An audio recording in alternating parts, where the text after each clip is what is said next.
തിരുവചനം തിരുവചനം.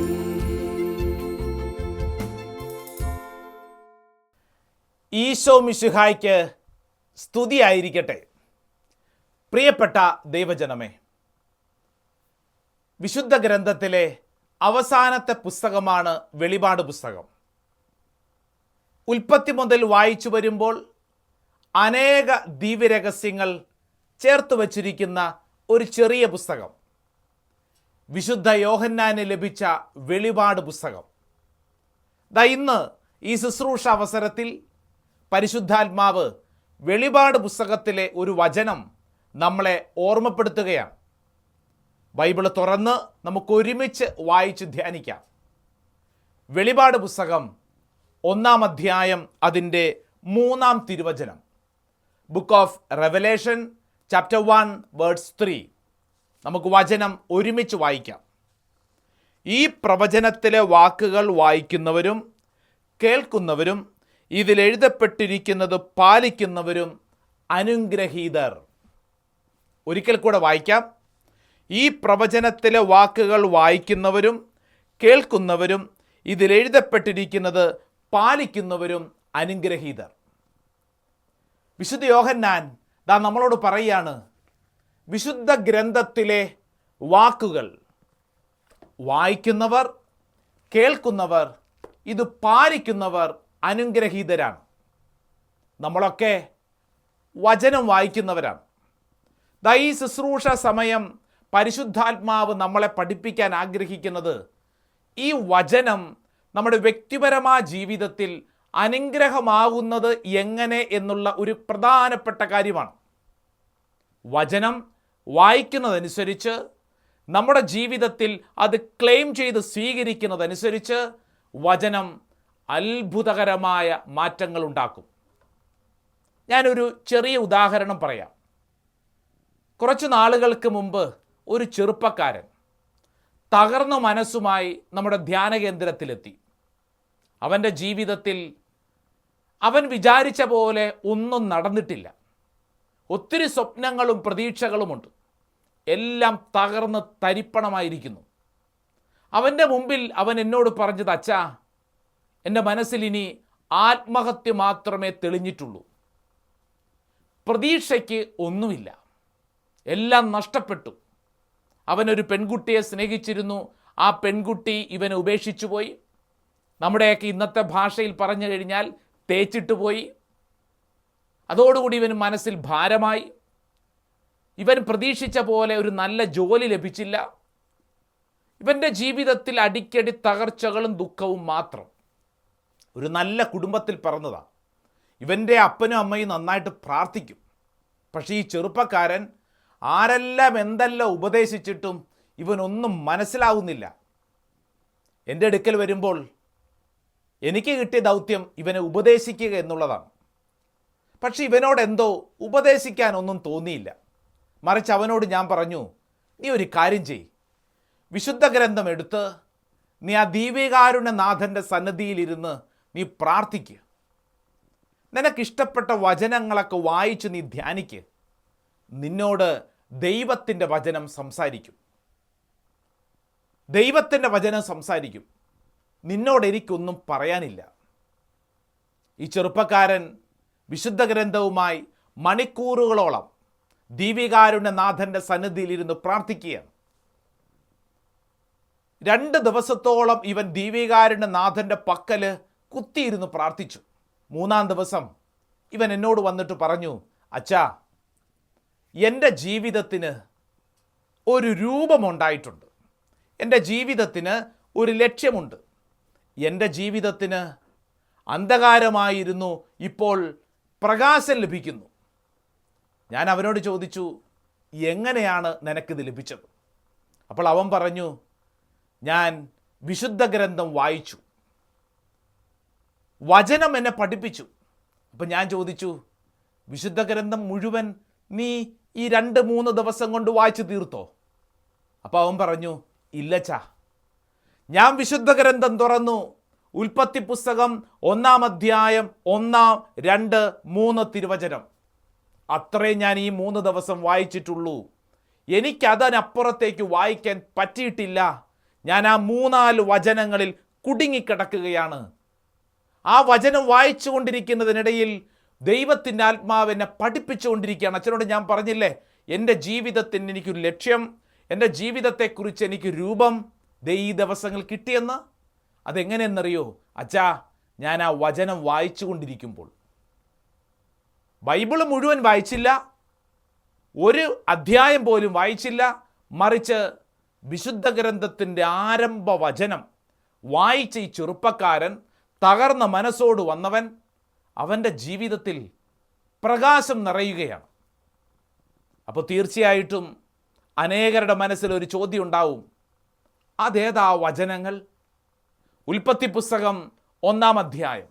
സാധിക്കുന്നവരൊക്കെ ആ ബൈബിള് തുറന്ന് ഒരുമിച്ച് വായിച്ചു നോക്കാം. ഉൽപ്പത്തി പുസ്തകം 1-ാം അധ്യായം 1-2 വചനം. വചനത്തിൽ ഇങ്ങനെയുണ്ട്: ആദിയിൽ ദൈവം ആകാശവും ഭൂമിയും സൃഷ്ടിച്ചു. ഭൂമി രൂപരഹിതവും ശൂന്യവുമായിരുന്നു. ആഴത്തിനു മുകളിൽ അന്ധകാരം വ്യാപിച്ചിരുന്നു. ദൈവത്തിൻ്റെ ചൈതന്യം വെള്ളത്തിനു മീതെ ചലിച്ചുകൊണ്ടിരുന്നു. സൃഷ്ടപ്രപഞ്ചത്തെക്കുറിച്ച് രേഖപ്പെടുത്തിയിരിക്കുന്ന വചനം. ഈ പ്രപഞ്ചത്തിൻ്റെ ഉൽപ്പത്തിയിൽ എന്തായിരുന്നു സംഭവിച്ചത്? വചനം പറയുന്നു, ഭൂമി രൂപരഹിതമായിരുന്നു. ഒരു രൂപവുമില്ല, ഒരു ഷേപ്പുമില്ല, ശൂന്യമായിരുന്നു. ആഴത്തിനു മുകളിൽ അന്ധകാരം വ്യാപിച്ചിരുന്നു. 3 പ്രധാനപ്പെട്ട കാര്യങ്ങൾ വിശുദ്ധ ഗ്രന്ഥം ഓർമ്മപ്പെടുത്തുകയാണ്. 1, രൂപരഹിതമായിരുന്നു, ശൂന്യമായിരുന്നു, ആഴത്തിനു മുകളിൽ അന്ധകാരം. രൂപരഹിതം, ശൂന്യം, അന്ധകാരം. ഈ ചെറുപ്പക്കാരൻ എന്നോട് പറഞ്ഞു, അച്ഛാ, ഇതാണ് എൻ്റെ അവസ്ഥ. അച്ഛാ, സൃഷ്ടപ്രപഞ്ചത്തിൽ ഈ സൃഷ്ടിജാലങ്ങളൊക്കെ രൂപീകരിക്കപ്പെടുമ്പോൾ ഇതിനുണ്ടായിരുന്ന അതേ അവസ്ഥയായിരുന്നു എൻ്റെ ഇന്നത്തെ അവസ്ഥ. ഈ ധ്യാന കേന്ദ്രത്തിൽ ഞാൻ 2 ദിനങ്ങൾക്ക് മുമ്പ് വന്നിരുപ്പോൾ, ഈ വിശുദ്ധ ഗ്രന്ഥം കൈ തുറന്നപ്പോൾ എൻ്റെ ഉള്ളിലേക്ക് വന്നത് ഈ വചനങ്ങൾ. അത് നിൻ്റെ ജീവിതമല്ലേ എന്നുള്ളൊരു ഓർമ്മപ്പെടുത്തലാണ്. രൂപരഹിതം, ലക്ഷ്യമില്ല, ഇനി എന്തു ചെയ്യണമെന്നറിഞ്ഞുകൂടാ, തകർന്ന മനസ്സ്, ശൂന്യമാണ്. ശരിയാച്ച, എൻ്റെ മനസ്സ് ശൂന്യമാണ്, പ്രാർത്ഥിക്കാൻ തോന്നുന്നില്ല, അസ്വസ്ഥത നിറഞ്ഞ മനസ്സ്, ആഴത്തിനു മുകളിൽ അന്ധകാരം. ശരിയാച്ച, എൻ്റെ ജീവിതം മുഴുവൻ ഇരുട്ട് നിറഞ്ഞ അവസ്ഥ. മുമ്പോട്ട് നോക്കുമ്പോൾ ആത്മഹത്യയെക്കുറിച്ച് ചിന്ത. ആരെല്ലാം എന്തെല്ലാം പറഞ്ഞെന്നെ ആശ്വസിപ്പിക്കാനും ഉപദേശിക്കാനും ശ്രമിച്ചാലും അതൊന്നും എനിക്ക് മനസ്സിലാവില്ല അച്ഛാ. കാരണം എൻ്റെ ഉള്ളിൽ അത്രമേൽ അന്ധകാരമാണ്. എല്ലാ കാര്യത്തിനെയും നെഗറ്റീവോടുകൂടെ മാത്രമേ എനിക്ക് കാണാൻ പറ്റുന്നുള്ളൂ. എൻ്റെ ഉള്ളിൽ അത്രമാത്രം ഇരുട്ട് വ്യാപരിച്ചിരിക്കുന്നു. ആരെങ്കിലുമൊക്കെ സ്നേഹത്തോടുകൂടെ എന്നോട് സംസാരിച്ചാലും എനിക്ക് മനസ്സിലാവില്ല അച്ഛാ, എനിക്ക് മനസ്സിലാവില്ല. കാരണം അത്രമേൽ അന്ധകാരം. അച്ഛാ, ഞാൻ എന്ത് ചെയ്തെന്നറിയോ? ഈ വചനങ്ങൾ എൻ്റെ ജീവിതത്തിലാണെന്ന് ഞാൻ ക്ലെയിം ചെയ്തു. എന്നിട്ട് അടുത്ത വചനം, ദൈവത്തിൻ്റെ ചൈതന്യം വെള്ളത്തിനു മീതെ ചലിച്ചുകൊണ്ടിരുന്നു. രൂപരഹിതമായവയ്ക്ക് രൂപം നൽകിയത്, ശൂന്യമായവയ്ക്ക് നിറവ് നൽകിയത്, അന്ധകാരത്തിൻ്റെ മേൽ പ്രകാശം വ്യാപിച്ചത് ദൈവത്തിൻ്റെ ചൈതന്യം, ദൈവത്തിൻ്റെ ശക്തി, അതെ, പരിശുദ്ധാത്മാവിലൂടെയാണ്. അച്ഛാ, ഞാൻ ക്ലെയിം ചെയ്ത് പ്രാർത്ഥിക്കുകയാണ്, എൻ്റെ ശൂന്യതയുടെ മേൽ, എൻ്റെ അന്ധകാരത്തിൻ്റെ മേൽ, എൻ്റെ ജീവിതത്തിൻ്റെ രൂപരഹിതമായ അവസ്ഥയുടെ മേൽ ദൈവത്തിൻ്റെ ആത്മാവ് പ്രവർത്തിക്കുന്നു. അച്ഛാ, ഞാൻ ക്ലെയിം ചെയ്ത് പ്രാർത്ഥിക്കാൻ തുടങ്ങി. ഈ 3 ദിവസം അച്ഛൻ എന്നെ കണ്ടിട്ടുണ്ടാവും. ദേവാലയത്തിനുള്ളിലിരിക്കുന്നത് ഞാൻ ക്ലെയിം ചെയ്തുകൊണ്ടിരിക്കുകയാണ്. ഈ 2-3 വചനങ്ങൾ വായിച്ച് വായിച്ച് വായിച്ച് ഞാൻ ശക്തി പ്രാപിക്കുകയാണ്.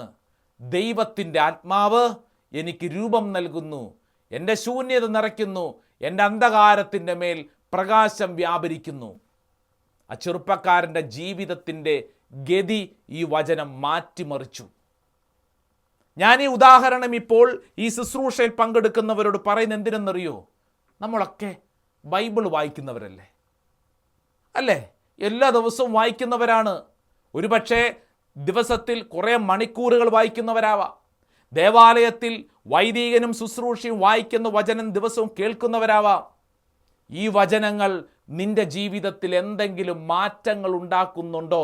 അതോ വെറുതെ കേട്ട്, ഒരു ചെവിക്ക് കേട്ട് മറു ചെവിക്ക് മറക്കുന്ന അവസ്ഥയാണോ? വചനം നമ്മുടെ ജീവിതത്തിൻ്റെ ഗതി മാറ്റും. അതിനെന്ത് ചെയ്യണം? വചനം നമുക്ക് ക്ലെയിം ചെയ്ത് പ്രാർത്ഥിക്കാം. ക്ലെയിം നമുക്കറിയാം അല്ലേ? മെഡിക്കൽ ക്ലെയിം, മറ്റു പല ക്ലെയിമുകളെ കുറിച്ചറിയാം. എന്താ അതിൻ്റെ അർത്ഥം? അതായത് അസേർട്ട് ചെയ്യുക, ഡിക്ലെയർ ചെയ്യുക, പ്രൊഫസ് ചെയ്യുക. നമ്മളൊരു കാര്യം അവകാശമായി സ്വീകരിക്കുന്നു. ഒരു വചനം ബൈബിളിൽ വായിക്കുമ്പോൾ ആ കാര്യം എൻ്റെ ജീവിതത്തിലേക്ക് ഞാൻ അസേർട്ട് ചെയ്യുന്നു, ഞാനത് സ്വീകരിക്കുകയാണ്. ഉദാഹരണത്തിന് നമുക്കൊക്കെ പരിചയമുണ്ട് ലൂക്കാസ് വിശേഷം 19 അധ്യായം. ആരാണതിൽ? സക്കേവുസ് മരത്തെ കയറി, യേശു അവനെ കണ്ടു. യേശു അവൻ്റെ വീട്ടിലേക്ക് പോയി, അവൻ്റെ കുടുംബത്തിന് രക്ഷ കൊടുത്തു. ഇത് വായിക്കുകയാണ്, ഒരു വൈദികൻ വായിക്കുകയാണ്. ഇത് കേൾക്കുന്ന നമ്മുടെ നിലപാട് എന്താവണം? സക്കേവുസിൻ്റെ വീട്ടിൽ വന്ന് സമാധാനം കൊടുത്ത കർത്താവ് ദേ എൻ്റെ ജീവിതത്തിലും ഇന്ന് ഈ സമയം ഈ വചനം വായിച്ച് പഠിച്ചുകൊണ്ടിരിക്കുമ്പോൾ എന്നിലേക്ക് കടന്നു വരികയാണ്. ക്ലെയിം ചെയ്ത് പ്രാർത്ഥിക്കുക. സക്കേവുസിനെ പോലെ ഒരു പക്ഷേ കുടുംബത്തിലെ ഒത്തിരി അസ്വസ്ഥതകളുടെ നടുവിലാവും. ഇതാ ഈ വചനം വായിച്ചുകൊണ്ടിരിക്കുമ്പോൾ നമ്മളോട് തന്നെ ക്ലെയിം ചെയ്ത് പ്രാർത്ഥിക്കുക. അവകാശമായിട്ട് അസേർട്ട് ചെയ്ത് സ്വന്തമാക്കി വായിക്കുക. വചനം അത്ഭുതങ്ങൾ സൃഷ്ടിക്കും. വെറുതെ വായിച്ചു പോകാനല്ല, മറിച്ച് അത് സ്വന്തമായി ഹൃദയത്തിൽ കൊണ്ടു നടക്കാൻ. ഞാൻ എൻ്റെ ഒരു വ്യക്തിപരമായ അനുഭവം പറയാം. നാളുകൾക്ക് മുമ്പ് 2-3 ദിവസങ്ങളോളം മനസ്സിൽ വലിയൊരു ഭാരം, വ്യക്തിപരമായ ജീവിതത്തിൽ ഒരു ദുഃഖം ഇങ്ങനെ പീഡിപ്പിക്കുകയാണ്, അസ്വസ്ഥത. എന്തു ചെയ്യണമെന്നറിഞ്ഞുകൂടാ. പലതരത്തിലുള്ള പ്രാർത്ഥനാ രീതികളൊക്കെ ചെയ്യാൻ ശ്രമിക്കുന്നുണ്ട്. പക്ഷേ ഈ അസ്വസ്ഥത ഒരു തിന്മയാണ്, അതിങ്ങനെ അസ്വസ്ഥപ്പെടുത്തിക്കൊണ്ടിരിക്കുകയാണ്. അങ്ങനെ ഇരിക്കെ വിശുദ്ധ ഗ്രന്ഥം തുറന്നപ്പോൾ എൻ്റെ കണ്ണിൽ ഉടക്കിയ വചനം, പലതവണ വായിച്ചിട്ടുള്ളൊരു വചനം, യോഹന്നാൻ്റെ സുവിശേഷം 1-ാം അധ്യായം അതിൻ്റെ 5-ാം വചനം. യോഹന്നാൻ്റെ സുവിശേഷം 1-ാം അധ്യായം അതിൻ്റെ 5-ാം വചനം. വചനം ഇങ്ങനെയാണ്: ആ വെളിച്ചം ഇരുളിൽ പ്രകാശിക്കുന്നു, അതിനെ കീഴടക്കാൻ ഇരുളിന് കഴിഞ്ഞില്ല. ഇത്രയേ ഉള്ളൂ. അസ്വസ്ഥമായ മനസ്സോടുകൂടി എൻ്റെ ജീവിതം, ആ സമയത്ത് ഞാൻ ഈ വചനം വായിക്കുകയാണ്. ആ വെളിച്ചം ഇരുളിൽ പ്രകാശിക്കുന്നു, ഇരുളിന് വെളിച്ചത്തെ കീഴടക്കാൻ കഴിഞ്ഞില്ല. ഇത് വായിച്ചതോടുകൂടി എൻ്റെ മനസ്സിലേക്ക് എന്തെന്നില്ലാത്തൊരു ശാന്തത വരികയാണ്. അത്രയും നേരമുണ്ടായിരുന്നൊരു പ്രതിസന്ധി, ആ പ്രതിസന്ധിയുടെ നടുവിൽ ദൈവത്തിൻ്റെ വചനം കടന്നു വരികയാണ്. എന്താ വരുന്നത്?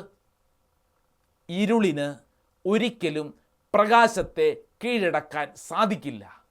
ഒരു കാര്യം ഉറപ്പ്, ഈ പ്രതിസന്ധിയുടെ മുമ്പിൽ നിന്റെ ജീവിതം തീരില്ല.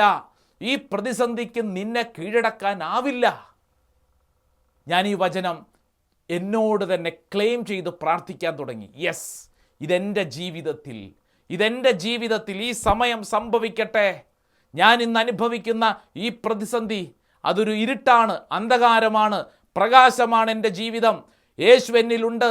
ആ പ്രകാശം, ആ ജീവിതം ഇരുളിനെ അതിജീവിക്കും. ഒരിക്കലും ഈ ഇരുളിന് എൻ്റെ പ്രകാശത്തെ കെടുത്താനാവില്ല. ക്ലെയിം ചെയ്ത് പ്രാർത്ഥിച്ചപ്പോൾ സംഭവിച്ച കാര്യം ദാ അത്ഭുതകരമായി വലിയ ശാന്തത മനസ്സിലേക്ക് നിറയുകയാണ്. പ്രിയപ്പെട്ട ദൈവജനമേ, ഇതാണ് യോഹന്നാൻ്റെ സുവിശേഷം 15-ാം അധ്യായം 3-ാം വചനം പറയുന്നത്. ദാ ഈ വചന നിമിത്തം നിങ്ങൾ ശുദ്ധിയുള്ളവരായിരിക്കുന്നു. വചനം വായിക്കുകയും ധ്യാനിക്കുകയും അതനുസരിച്ച് ജീവിക്കുകയും ചെയ്യുന്നവർ അനുഗ്രഹീതരാകുമെന്ന് കൃത്യമായിട്ട് പറഞ്ഞിരിക്കുന്ന യോഹന്നാൻ ഇതാ നിന്നോട് പറയാണ്, ഈ വചനം നിന്നെ ശുദ്ധിയുള്ളതാക്കും, നിന്നെ സൗഖ്യപ്പെടുത്തും, നിന്നെ അഭിഷേകത്തിലേക്ക് നയിക്കും. പ്രിയപ്പെട്ടവരെ, നമ്മുടെ ജീവിതത്തിലൊക്കെ ഒത്തിരി പ്രതിസന്ധികളിലൂടെ കടന്നു പോകുന്നവരാണ് പറയുന്ന ഞാനും കേൾക്കുന്ന നിങ്ങളുമൊക്കെ. നിന്റെ പ്രതിസന്ധിയുടെ നടുവിൽ എന്താണ് ചെയ്യുന്നത്? എനിക്കറിയാം കുറേ അധികം ആളുകളുണ്ട്. അവർക്കൊരു പ്രശ്നം വരുമ്പോൾ അവർക്ക് നിക്കക്കളിയില്ല. ഉടനെ തന്നെ അവർ ഫോൺ നമ്പർ എന്താണ്, കൗൺസിലേഴ്സ്, ധ്യാനകേന്ദ്രങ്ങളിലെ കൗൺസിലേഴ്സിനെ ഫോൺ വിളിക്കുന്നു അല്ലേ? ഒരു ധ്യാനകേന്ദ്രത്തിലെ കൗൺസിലറിനെ വിളിച്ചു, അപ്പോഴത്തേക്ക് ആഗ്രഹിച്ച പോലെ അല്ല പ്രതികരിച്ചത്. അടുത്ത ധ്യാന കേന്ദ്രം ഇങ്ങനെ മാറിക്കൊണ്ടിരിക്കുന്നു. കൗൺസിലിങ്ങിന് വിളിക്കുന്ന തെറ്റല്ല, പ്രാർത്ഥനാ സഹായം ചോദിക്കുന്ന തെറ്റല്ല.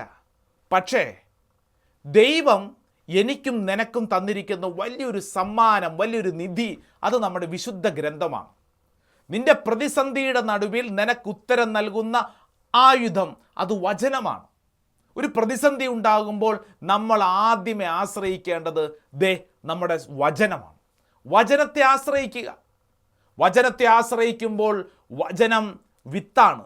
ആ വിത്ത് ഫലം ചൂടാൻ തുടങ്ങും. വിത്താണ് വചനം. നമുക്കറിയാം, ഒരു പാടശേഖരത്തിൽ നമുക്കറിയാം, നമ്മൾ കാണുന്ന പോലെ നെല്ല് 100 മേനി ഫലം ചൂടി നിൽക്കുന്നുവെന്ന് കരുതുക. ഒരു ദിവസം സംഭവിച്ചതല്ല, മറിച്ച് നാളുകൾക്ക് മുമ്പ് ആ വിത്ത് വിതച്ച്, വിത്ത് പൊട്ടി മുളച്ച്, അത് വളർന്ന് സാവധാനം ഫലം ചൂടി നിൽക്കുന്നു. വചനം ഒരു വിത്താണ്. ആ വിത്ത് വീണാൽ അവിടെ സാവധാനം പൊട്ടി മുളച്ച് വളരാൻ തുടങ്ങും. വചനമാവുന്ന വിത്ത് ഹൃദയത്തിങ്കിലേക്ക് സ്വീകരിക്കുക, അത് പൊട്ടി മുളച്ച് വളരും. ഒരു സംശയമില്ല ഇക്കാര്യത്തിൽ. ഒരു കുടുംബനാഥ, ഭർത്താവ് തികഞ്ഞ മദ്യപാനി. ഈ മദ്യപാനിയായിട്ടുള്ള ഭർത്താവിനെ കൊണ്ട് ഭാര്യ മടുത്തു. നിസാരപ്പെട്ട മദ്യപാനിയല്ല, നലം തികഞ്ഞ മദ്യപാനി. ഈ മനുഷ്യൻ 2 കാലിൽ നടന്ന് വീട്ടിലോട്ട് വരാൻ മാത്രം ആഗ്രഹിക്കുന്ന ഭാര്യ. കാരണം എല്ലാ ദിവസവും വരുന്നത് ആരെങ്കിലും എടുത്തോണ്ട് വരും, അല്ലെങ്കിൽ റോട്ടിൽ കിടക്കും. അസ്വസ്ഥമായ മനസ്സ്. ഈ മനുഷ്യൻ്റെ ജോലി ഓട്ടോറിക്ഷ ഓടിക്കലാണ്. മിക്കവാറും ദിവസങ്ങളിൽ ഈ മനുഷ്യൻ ഓട്ടോറിക്ഷ എവിടെയെങ്കിലും ഇടിച്ച പ്രശ്നം, അല്ലെങ്കിൽ നാട്ടിൽ പ്രശ്നം, അങ്ങനെ മൊത്തം പ്രശ്നങ്ങളാണ്. ഈ സ്ത്രീ കുറേ നാൾ ഇയാളോട് യുദ്ധം ചെയ്തുകൊണ്ടിരുന്നു. കുറച്ച് നാൾ വീട്ടിൽ പോയി പെട്ടിയും തൂക്കിയിരുന്നു. കാര്യമൊന്നുമില്ല, തിരിച്ചു വന്നു. തട്ടിയും മുട്ടിയും ജീവിതം ഇങ്ങനെ പോവുകയാണ്. അങ്ങനെ ഇരിക്കെ വിശുദ്ധ ഗ്രന്ഥത്തിൽ ഒരു വചനം ഈ സ്ത്രീയുടെ കണ്ണിൽ ഉടങ്ങുകയാണ്. അത് സാമുവേലിൻ്റെ 1-ാം പ്രവചനം 10-ാം അധ്യായം അതിൻ്റെ 6-ാം വചനം. First Samuel chapter 10 word 6. ഒരു പക്ഷേ നിങ്ങളിൽ അനേകം പേർക്ക് കാണാതെ അറിയാവുന്ന വചനമാവും. ഇല്ലെങ്കിൽ പഠിച്ചോളൂ, നല്ല സുന്ദരമായ വചനം. 1 സാമുവേൽ 10-ാം അധ്യായം അതിൻ്റെ 6-ാം വചനം. വചനം ഇങ്ങനെ പറയുന്നു: അപ്പോൾ കർത്താവിൻ്റെ ആത്മാവ് ശക്തമായി നിന്നിൽ ആവസിക്കും, നീയും അവരോടൊത്ത് പ്രവചിക്കാൻ തുടങ്ങും, മറ്റൊരു മനുഷ്യനായി മാറും. ഈ വചനം ഈ മദ്യപാനിയുടെ ഭാര്യയുടെ കണ്ണിലുടക്കി. അവൾ വീണ്ടും വായിച്ചു. അപ്പോൾ കർത്താവിൻ്റെ ആത്മാവ് ശക്തമായി നിന്നിൽ ആവസിക്കും, നീയും അവരോടൊത്ത് പ്രവചിക്കാൻ തുടങ്ങും, മറ്റൊരു മനുഷ്യനായി മാറും. ഈ സ്ത്രീ എന്ത് ചെയ്തെന്നറിയോ? ഈ വചനം തൻ്റെ ഭർത്താവിൽ സംഭവിക്കാൻ പ്രാർത്ഥിക്കുകയാണ്. കണ്ണുനീരോടുകൂടെ സ്ത്രീ പ്രാർത്ഥിക്കുകയാണ്. എങ്ങനെ പ്രാർത്ഥിച്ചെന്നറിയോ? അപ്പോൾ കർത്താവിൻ്റെ ആത്മാവ് ശക്തമായി എൻ്റെ ഭർത്താവിൽ ആവസിക്കും, എൻ്റെ ഭർത്താവും അവരോടൊത്ത് പ്രവചിക്കാൻ തുടങ്ങും, മറ്റൊരു മനുഷ്യനായി മാറും. ഈ സ്ത്രീ അന്നു മുതൽ ഭർത്താവിനോട് വഴക്കുണ്ടാക്കില്ല, സ്നേഹപൂർവ്വം പെരുമാറും. പക്ഷേ തീഷ്ണതയോടുകൂടെ പ്രാർത്ഥിക്കാൻ തുടങ്ങും. തീഷ്ണതയോടുകൂടെ പ്രാർത്ഥന. അപ്പോൾ കർത്താവിൻ്റെ ആത്മാവ് ശക്തമായി എൻ്റെ ഭർത്താവിൽ വരും, ആവസിക്കും, എൻ്റെ ഭർത്താവ് അവരോടൊത്ത് പ്രവചിക്കാൻ തുടങ്ങും, മറ്റൊരു മനുഷ്യനായി മാറും. മറ്റൊരു മനുഷ്യൻ.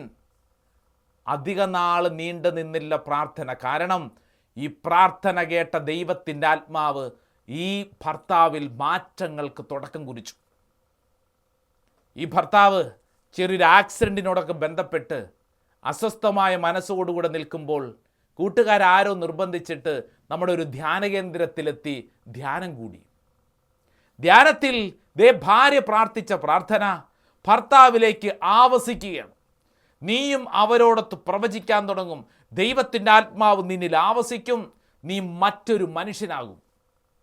ധ്യാനത്തിൽ പരിശുദ്ധാത്മാവ് ഈ മനുഷ്യനെ ഏറ്റെടുത്തു. ഈ മനുഷ്യൻ്റെ സ്വഭാവത്തെ ഏറ്റെടുത്തു, വിശുദ്ധീകരിക്കാൻ തുടങ്ങി. കാഴ്ചപ്പാടുകൾ മാറാൻ തുടങ്ങി. മദ്യമെന്ന് പറയുന്ന ലഹരിയെ ആ ധ്യാന കേന്ദ്രത്തിൽ വെച്ച് ആ മനുഷ്യൻ ഉപേക്ഷിച്ചു, പൂർണ്ണമായി ഉപേക്ഷിച്ചു. ഉപേക്ഷിച്ച് കഴിഞ്ഞപ്പോൾ ഇദ്ദേഹം അടുത്ത ചില നിലപാടുകൾ എടുത്തു. അതാണ് ശ്രദ്ധിക്കേണ്ടത്. ജീവിതത്തിൽ ഈ മനുഷ്യൻ ലഭിച്ച പരിശുദ്ധാത്മാവിനെ പ്രഘോഷിക്കാൻ തുടങ്ങി. അതെങ്ങനെയെന്നറിയോ? കേരളത്തിൽ ഒരു ടൂറിസ്റ്റ് ടാക്സി ഓടിച്ച് നടക്കുകയാണ് ഈ മനുഷ്യൻ. ഇപ്പോൾ കേരളത്തിൽ വരുന്ന ടൂറിസ്റ്റുകളെയും കൊണ്ട് കേരളത്തിലുള്ള പല സ്ഥലങ്ങളിൽ വിനോദസഞ്ചാര കേന്ദ്രങ്ങളിലൊക്കെ ഈ വ്യക്തി പോകും. അവിടെയൊക്കെ പോയി അവരോട് കൂടെ നടന്ന് ആസ്വദിക്കും. ഇപ്പോൾ ഉദാഹരണത്തിന് ഒരു കുടുംബവുമായിട്ട് പോകുമ്പോൾ ആ കുടുംബവുമായിട്ട് നല്ല സ്നേഹബന്ധത്തിലാണ്. അപ്പോൾ സ്വാഭാവികമായിട്ട് ആ വീട്ടുകാർ വൈകുന്നേര സമയങ്ങളിലും മറ്റു സമയങ്ങളിലൊക്കെ ഭക്ഷണം കഴിക്കാൻ ഒരു ഡ്രൈവറേക്കാൾ ഉപരിയായി നല്ല പെരുമാറ്റമുള്ളത് കൊണ്ട് ഇദ്ദേഹത്തെയും കൂടെ ക്ഷണിക്കും. അപ്പോൾ ഒരുമിച്ച് ഭക്ഷണമൊക്കെ കഴിക്കും. ചില സ്ഥലങ്ങളിലൊക്കെ എത്തുമ്പോൾ വീട്ടുകാർ പറയും, ഇച്ചിരി മദ്യം കഴിച്ചോളൂ. അവർ ഒരു തമാശയ്ക്ക് രസത്തിനും ഒക്കെ ചിലപ്പോൾ മദ്യപാനികളുണ്ടാവും. അവർ ഈ ഡ്രൈവറായ ഈ മനുഷ്യനും കൂടെ ഇച്ചിരി മദ്യം കൊടുക്കാൻ ആഗ്രഹിക്കും. അപ്പോൾ അയാൾ പറയും, എനിക്കിത് വേണ്ട. അപ്പോൾ അവർ ചോദിക്കും, അതെന്തേ, കുടിക്കത്തില്ലേ, ലഹരി ഇഷ്ടമല്ലേ? അപ്പോൾ ആ മനുഷ്യൻ പറയും, അയ്യോ എനിക്കിത് വേണ്ട. അപ്പോൾ അവർ ചോദിക്കും, ഇത് വില കുറഞ്ഞതായതുകൊണ്ടാണ്, വില കൂടിയത് മേടിക്കാം, വില കൂടിയത്. അയ്യോ ഇത് വേണ്ട എനിക്ക്, കാരണം എൻ്റെ ഉള്ളിൽ ഒരു ലഹരിയുണ്ട്. അപ്പോൾ അവർ ചോദിക്കും, അതെവിടുന്ന് കിട്ടി, അതേത് സാധനം? അപ്പോൾ ആ മനുഷ്യൻ പറയും, എൻ്റെ ഉള്ളിൽ ഒരു ലഹരിയുണ്ട്, അത് പരിശുദ്ധാത്മാവാകുന്ന ലഹരിയാണ്, ഹോളി സ്പിരിറ്റ്. ഈ സ്പിരിറ്റ് അല്ല, ഇത് ഹോളി സ്പിരിറ്റാണ്. അപ്പോൾ മുതൽ ആ വ്യക്തി വചനപ്രഘോഷണം ആരംഭിക്കും, തൻ്റെ ജീവിത സാക്ഷ്യം പറയും. ഈ യാത്രയുടെ ഘട്ടങ്ങളിലൊക്കെ ഇദ്ദേഹം തൻ്റെ ജീവിതത്തിൽ താൻ അറിഞ്ഞ ദൈവത്തെ പകുത്തു കൊടുക്കും. അവസാനം യാത്രയൊക്കെ കഴിഞ്ഞ് പരസ്പരം പിരിയുന്ന സമയം നമ്മുടെ ഈ പ്രിയപ്പെട്ട ഡ്രൈവറായ സഹോദരൻ തൻ്റെ കാറിൻ്റെ ഡിക്കിയിൽ നിന്ന് അവിടെ കുറേ ബൈബിൾ വെച്ചിട്ടുണ്ട്. ഒരു ബൈബിൾ എടുത്ത് കൂടെ വന്ന ഈ വിനോദസഞ്ചാരികൾക്ക് കൊടുക്കും. ഒരു സമ്മാനം, my personal gift for you, കൈപ്പിടിച്ചോളൂ. പ്രിയപ്പെട്ടവരെ, മറ്റൊരു മനുഷ്യനായി മാറും. മദ്യപിച്ച് 4 കാലിൽ മാത്രം വീട്ടിൽ വന്നിരുന്ന, റോട്ടിൽ കിടന്നിരുന്ന, ദിവസം ഓട്ടോറിക്ഷ ഓടിച്ച് കുടുംബകലഹം ഉണ്ടാക്കിയിരുന്ന ഈ മനുഷ്യൻ ഇപ്പോൾ നല്ല അന്തസ്സായി യേശുവിന് വേണ്ടി ജീവിതം മാറ്റിവെച്ച് മറ്റുള്ളവർക്ക് വചനം പറഞ്ഞ് ഉള്ളിൻ്റെ ഉള്ളിൽ ഒരു ലഹരിയും കൊണ്ട് ജീവിക്കുന്ന അവസ്ഥ. ഇത് വചനം നമുക്ക് സമ്മാനിക്കുന്ന വലിയ ഒരു മാറ്റമാണ്. നിന്റെ ജീവിതത്തിൻ്റെ ഗതിയെ മാറ്റുന്ന അവസ്ഥ. എന്നെ കേൾക്കുന്ന പ്രിയപ്പെട്ടവരെ, ഇത് നമുക്കും സാധ്യമല്ലേ? നമ്മുടെ ജീവിതത്തിൽ എന്തെല്ലാം പ്രതിസന്ധികളുണ്ട്, എന്തെല്ലാം ദുഃഖകരമായ കാര്യങ്ങളുണ്ട്. ഈ അവസ്ഥയിലൊക്കെ എങ്ങനെയാണ് നമ്മൾ പ്രാർത്ഥിക്കുന്നത്? നമ്മുടെ കയ്യിലുള്ള വചനം വെച്ച് പ്രാർത്ഥിച്ചാൽ അത്ഭുതങ്ങളും അടയാളങ്ങളും സംഭവിക്കും. ഉദാഹരണത്തിന്, നീ ഒരു രോഗിയാണെന്ന് കരുതുക. നിന്റെ രോഗത്തിൻ്റെ നടുവിൽ എങ്ങനെയാണ് പ്രാർത്ഥിക്കുന്നത്? നമുക്കറിയാം, രോഗം വരുമ്പോൾ ആദ്യം ചെയ്യേണ്ടത് പ്രാർത്ഥിക്കുക എന്നുള്ളതാണ്. ആശുപത്രി പോകണ്ട, മരുന്ന് വേണ്ട എന്നൊന്നുമല്ല, മറിച്ച് അതെല്ലാം ഇതിൻ്റെ ഭാഗമാണ്. പക്ഷേ പ്രാർത്ഥിക്കണം, വചനം പറഞ്ഞ് പ്രാർത്ഥിക്കണം. രോഗികൾക്ക് പറഞ്ഞ് പ്രാർത്ഥിക്കാൻ പറ്റിയ വചനം പറയാം. ജെറമിയായുടെ പ്രവചനം 17-ാം അധ്യായം 14-ാം തിരുവചനം. Book of Jeremiah chapter 17 verse 14 പറഞ്ഞു പ്രാർത്ഥിക്കണം. എന്താ വചനം? കർത്താവേ എന്നെ സുഖപ്പെടുത്തണമേ, അപ്പോൾ ഞാൻ സൗഖ്യം പ്രാപിക്കും. കർത്താവേ എന്നെ രക്ഷിക്കണമേ, അപ്പോൾ ഞാൻ രക്ഷപ്പെടും. അങ്ങ് മാത്രമാണ് എൻ്റെ പ്രത്യാശ. ദൈവവചനം ക്ലെയിം ചെയ്യുക. യെസ്, എൻ്റെ ജീവിതത്തിൽ ഞാൻ ക്ലെയിം ചെയ്ത് സ്വീകരിക്കുന്നു. ഈ വചനം എന്നിൽ സംഭവിക്കപ്പെടട്ടെ, ഈ വചനം എന്നിൽ സംഭവിക്കപ്പെടട്ടെ. ആവർത്തിച്ചാവർത്തിച്ച് പറയുക. ഇല്ലെങ്കിൽ രോഗികൾക്ക് പ്രാർത്ഥിക്കാവുന്ന മറ്റൊരു സുന്ദരമായ വചനം, അത് ജ്ഞാനത്തിൻ്റെ പുസ്തകം 16-ാം അധ്യായം 12-ാം തിരുവചനം പഠിപ്പിക്കും. വചനം എന്താ? കർത്താവേ, മരുന്നോ ലേപനമോ ഔഷധമോ അല്ല, എല്ലാവരെയും സുഖപ്പെടുത്തുന്ന അങ്ങയുടെ വചനമാണ് അവരെ സുഖപ്പെടുത്തിയത്. അങ്ങയുടെ വചനമാണ് അവരെ സുഖപ്പെടുത്തിയത്. ഉദാഹരണത്തിന്, സാമ്പത്തിക പരാധീനത. എങ്ങനെ പ്രാർത്ഥിക്കും? സാമ്പത്തിക പരാധീനതയുള്ളവർ വിശ്വസിച്ച് പ്രാർത്ഥിക്കേണ്ട അതിസുന്ദരമായിട്ടുള്ളൊരു പ്രാർത്ഥനയുണ്ട്. ഫിലിപ്പിയർ ലേഖനം 4-ാം അധ്യായം അതിൻ്റെ 19-ാം തിരുവചനം. ഫിലിപ്പിയർക്ക് എഴുതിയ ലേഖനം 4-ാം അധ്യായം 19-ാം തിരുവചനം. തൻ്റെ മഹത്വത്തിൻ്റെ സമ്പന്നതയിൽ നിന്ന് യേശുക്രിസ്തു വഴി എനിക്കാവശ്യമുള്ളതെല്ലാം എൻ്റെ പിതാവ് നൽകും. യേശുക്രിസ്തു വഴി നമുക്കാവശ്യമുള്ളതെല്ലാം സംഭവിക്കപ്പെടും. വിശ്വസിച്ച് പ്രാർത്ഥിക്കണം. ഇനി ജീവിതത്തിൽ നിരാശയും ദുഃഖവും കൊണ്ട് നടക്കുന്നവർ, ഭാവിയെക്കുറിച്ച് പ്രത്യാശയില്ലാത്തവരുണ്ടോ? വായിച്ച് ധ്യാനിച്ചോളൂ. ജെറമ്യ പ്രവചനം 29 അധ്യായം അതിൻ്റെ 11 തിരുവചനം. Book of Jeremiah chapter 29 verse 11. എന്താ വചനം? നിങ്ങളെക്കുറിച്ചുള്ളൊരു പദ്ധതി എൻ്റെ മനസ്സിലുണ്ട്, നിങ്ങളുടെ നാശത്തിനുള്ളതല്ല, ക്ഷേമത്തിനുള്ള പദ്ധതി, ശുഭകരമായ ഭാവിയും പ്രത്യാശയും നൽകുന്ന പദ്ധതി. പ്രിയപ്പെട്ടവരെ, വചനത്തിന് അത്രമേൽ ശക്തിയുണ്ട്. വചനം വായിക്കുന്നതനുസരിച്ച്, ക്ലെയിം ചെയ്ത് സ്വീകരിക്കുന്നതനുസരിച്ച് അത്ഭുതങ്ങളും അടയാളങ്ങളും സംഭവിക്കും. ഈ ശുശ്രൂഷ പരിശുദ്ധാത്മാവാണ് നിനക്ക് പങ്കെടുക്കാൻ കൃപ തന്നത്. ലോകത്തിൻ്റെ ഏത് കോണിൽ നിന്നുകൊണ്ടാണ് നീ ശുശ്രൂഷയിൽ പങ്കെടുത്തെങ്കിലും നീ വിശ്വസിക്കുക, എൻ്റെ ഇന്നത്തെ പ്രതിസന്ധിക്ക്, എൻ്റെ ജീവിതത്തിൻ്റെ ഇന്നത്തെ കണ്ണുനീരിന് വചനത്തിൽ ഉത്തരമുണ്ട്. വിശുദ്ധ ഗ്രന്ഥം തുറക്കാം, വചനം വായിച്ച് പ്രാർത്ഥിച്ച് അഭിഷേകം സ്വീകരിക്കാം. വചനത്തിൻ്റെ അഭിഷേകം സകലർക്ക് ലഭിക്കട്ടെ എന്ന് പ്രാർത്ഥിക്കുന്നു. ദൈവസമൃദ്ധമായി അനുഗ്രഹിക്കട്ടെ. ആമേൻ.